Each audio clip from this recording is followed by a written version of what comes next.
मणेर तालुक्यातून एक धक्कादायक घटना समोर येतेय। 18 वर्षीय भाग्यश्री वडिलांच्या कामात मदत करत होती। तिचा अपघाती मृत्यू झालाय। 12 मे रोजी रात्री 8:30 वाजण्याच्या सुमारास अज्ञात वाहनाने कट मारल्याने तोल जाऊन भाग्यश्रीची दुचाकी थेट झाडावर जाऊन आदळली।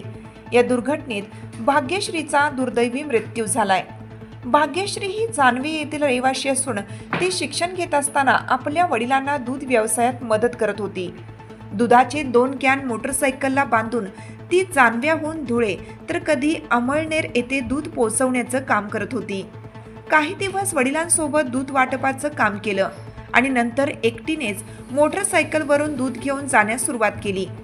दुर्दैवाची बाब म्हणजे 1.5 महिन्यापूर्वी भाग्यश्रीचे वडील दूध वाटपाचं काम करत असताना त्यांचा अपघात झालाय।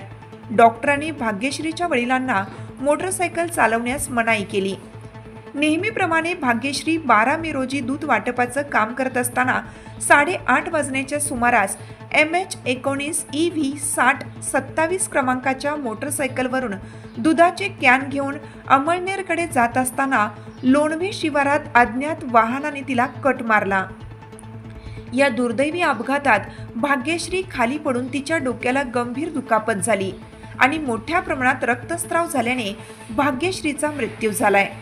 या घटनेची माहिती जानवे गावात कळताच गावात शोककळा पसरली।